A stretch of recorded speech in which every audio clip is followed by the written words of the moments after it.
Con la caída de Sagunto en manos de Aníbal, la guerra entre Roma y Cartago iniciaba nuevamente. Ahora, ambos bandos se habían dispuesto a preparar una ofensiva que les daría la victoria definitiva sobre su oponente. Resuelto a emprender esta campaña sin demora, Aníbal movilizó a varios mensajeros con destino a las diferentes tribus de los galos, territorio que indudablemente tenía que cruzar para poder llegar a su objetivo por la vía terrestre, pues conocedor de la magnitud del esfuerzo que esta empresa requeriría, reservó exclusivamente la guerra para los romanos, evitando cualquier hostilidad con los pueblos locales de la Galia Cisalpina. Las alianzas y el reclutamiento le habían permitido consolidar un ejército aproximado de 90.000 infantes, 12.000 jinetes y 38 elefantes, que a la entrada de la primavera del año 218 a.C., Aníbal al frente de sus fuerzas cruzaba la frontera del río Ebro, dejando a cargo de Hispania a su hermano Asdrúbal Barca.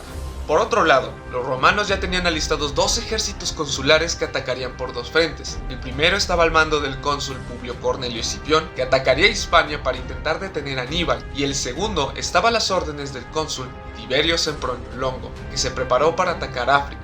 En breve, Publio había conseguido llegar a las orillas del río Ródano en persecución de Aníbal, quien al mismo tiempo se hallaba a pocos días de aquella posición. Al percatarse de esto, actuando con la mayor rapidez posible, las fuerzas romanas se movilizaron de inmediato al enfrentamiento. Aníbal supo entonces que se aproximaba Escipión y con grandes esfuerzos cruzó el río por medio de balsas, mismas que fueron usadas con un ingenio y sacrificio sin igual para que los elefantes cruzaran también con éxito. Para cuando Escipión arribó a Tarascón 3 días después, ya había sido completamente burlado por su adversario y por fin comprendió que las verdaderas intenciones del púnico no eran conquistar la región del Ródano o las vías comerciales. Su objetivo era la invasión de la mismísima Italia.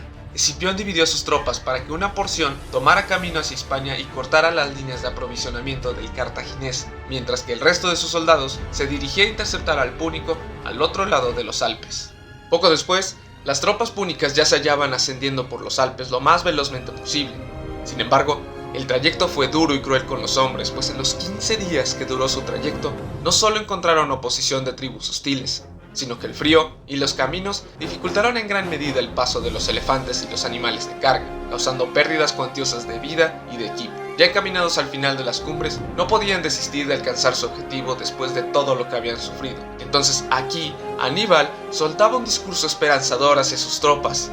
Ahí está Italia, y estas son sus murallas las que hemos franqueado. Ahora es vencer o morir. Si todos anhelaban la victoria, no serían vencidos, porque soldados que luchan prontos a vencer o morir, no son batidos nunca. Tras las palabras de su líder, la moral y la confianza volvía a ellos para terminar su descenso hasta la gloria. Tras cruzar los Alpes, saltaba inmediatamente a su encuentro Cornelio Escipión, que superaba con creces a las fuerzas de Aníbal en la desembocadura del río Tesino. Pero la suerte estuvo del lado del púnico, cuya caballería aplastó contundentemente a los romanos, incluso dejando entre los estragos de la batalla al propio Escipión herido.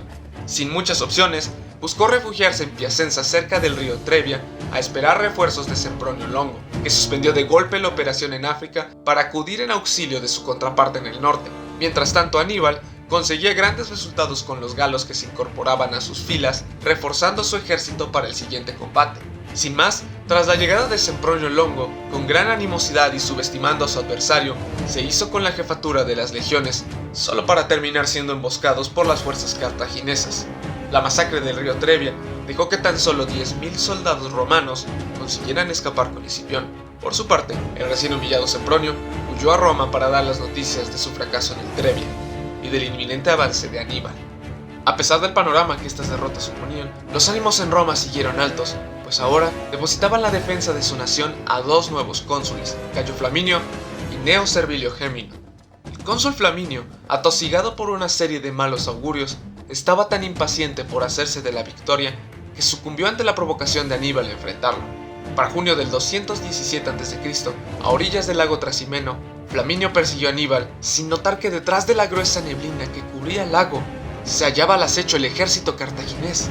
Una vez más, la estrategia de Aníbal daba el resultado esperado, pues casi todas las fuerzas de Flaminio, incluido él, fueron exterminadas por Cartago durante la confusión.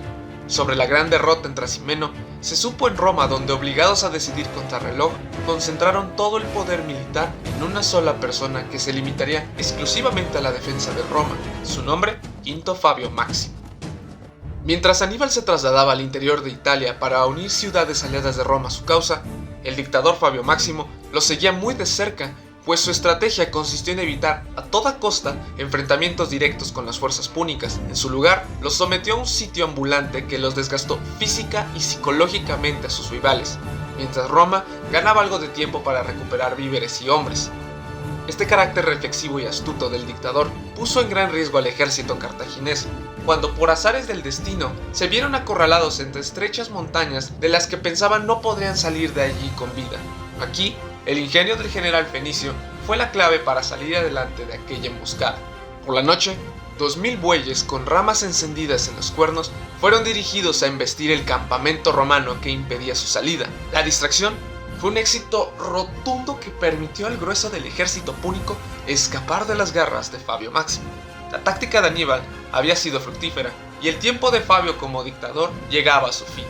Ahora Roma quería acciones más contundentes para acabar de una vez por todas con el terror de Roma. Ahora le tocaba probar su suerte a los cónsules Emilio Paulo y a Cayo Terencio Varrón. El enfrentamiento más notable de la antigüedad tuvo lugar en la región que albergaba la ciudadela de Canas, sitio de vital importancia por los recursos que podría brindar a cada uno de los ejércitos en pugna. Los romanos, en un esfuerzo increíble, juntaron una fuerza calculada en 87.000 hombres contra las tropas fenicias de apenas 50.000 soldados. Así, un fatídico 2 de agosto del año 216, contra todo consejo de prudencia, Varrón se lanzó al frente de sus legiones al ataque contra Aníbal. La batalla comenzó con el choque de ambos ejércitos. El clamor de las espadas fue incesante, las jabalinas y los proyectiles abatían sin cesar a los soldados de ambos bandos. El constante acercamiento provocó una lucha cuerpo a cuerpo tan feroz que en un inicio parecía que nadie podría salir victorioso de aquella carnicería. Los romanos, sin perder la confianza, empujaron con gran esfuerzo a la vanguardia púnica hasta que el espacio entre ellos dejó de existir. Entonces Aníbal, al tanto de la situación, ordenó a sus jefes de caballería, a Asdrúbal Giscón y a Marbal, que arremetieran contra las alas de caballería romana. De golpe, Giscón consiguió diezmar la formación romana y corrió en auxilio de Marbal para acabar con la división de caballería que aún se mantenía en pie de lucha. Juntas una vez ambas caballerías, finalmente atacaron a las legiones por la retaguardia, y la coronación de la estrategia de Aníbal estaba completa. Los legionarios quedaron atrapados en una especie de túnel que paulatinamente se cerró a la llegada de la caballería púnica. Los esfuerzos por pelear ya eran en vano. Solo quedaba para los legionarios morir con honor.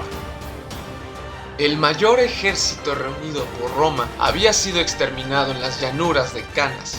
La derrota fue conocida en Roma en boca del propio Varrón, que consiguió escapar de aquella escena en compañía de algunos legionarios. La ciudad entera estaba en pánico. Pronto, Aníbal estaría a las puertas de la ciudad. Pero algo sí era muy seguro.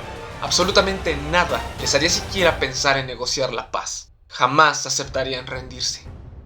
Contra todo pronóstico, Aníbal se negó a marchar contra Roma cuando más vulnerable era. En su lugar, prefirió afianzar alianzas con Filipo V de Macedonia y con algunas ciudades prorromanas como Capua y Tarento, que le servirían para acabar con la influencia romana de la región.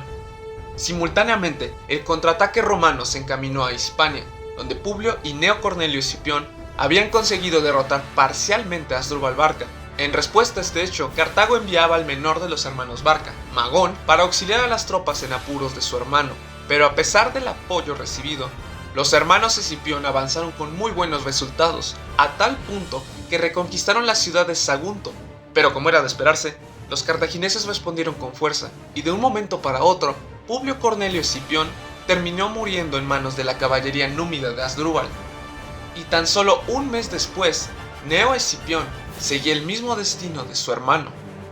A estas alturas, la guerra parecía ya tener un bando ganador, pues ni siquiera el nuevo cónsul Claudio Nerón pudo acabar con las tropas de Asdrúbal en Hispania. Para esto, el Senado romano decidió anteponerse de una vez por todas a Cartago, enviando al hijo de Escipión, del mismo nombre, Publio Cornelio Escipión alias el Africano, con destino a Hispania, en donde gracias a su experiencia previa en el Tesino y en Canas, logró una de las hazañas militares más asombrosas de la antigüedad, es decir, la captura de Cartago Nova. Aquella que era la capital púnica en la región, ahora yacía bajo protectorado de Roma. La posición de Cartago en Hispania decayó en la batalla de Baecula, donde Escipión el Africano se enfrentó contra Asdrúbal en un todo o nada. Escipión salió ganador del encuentro. Sin embargo, no pudo evitar que Asdrúbal huyera a cruzar los Alpes para intentar llegar a Italia, donde Aníbal lo estaba esperando para fortalecer a sus tropas, pues los planes del púnico se habían venido abajo cuando Tarento y Capua volvieron a quedar bajo dominio romano, y su alianza con Filipo V para poco sirvió, puesto que la flota romana acabó con los barcos macedónicos antes de que siquiera llegaran a tierra. Quedándose completamente aislado entre enemigos, la supervivencia de Aníbal dependía en gran medida de la llegada de su hermano. Para cuando Asdrúbal consiguió cruzar los Alpes, se estableció a orillas del río Metauro, donde de inmediato sobre él cayeron los cónsules Claudio Nerón y Livio Salinator, que sin pensarlo dos veces se aprestaron a las armas. A lo largo de este enfrentamiento, los cartagineses se vieron superados tanto en organización y disciplina como en velocidad. Al final, Asdrúbal fue vencido y decapitado por Nerón, que más tarde le hizo llegar la cabeza de su hermano al propio Aníbal, como un mensaje de que tarde o temprano, cualquier barca que se enfrentase a Roma terminaría de esta manera. El curso de la guerra ya se perfilaba poco después de que Escipión conquistara el resto de Hispania y emprendiera el movimiento definitivo al norte de África con sus legiones. En un giro inesperado de sucesos, los númidas se aliaban con los romanos para marchar contra Cartago. En aquel momento, el Consejo de Ancianos cartaginés convocó a su hijo pródigo para que regresara a defender la metrópolis de la amenaza. Sin posibilidad de reproche, Aníbal regresaba a África para que en el otoño del año 202 a.C. tuviera lugar una entrevista entre Escipión y Aníbal.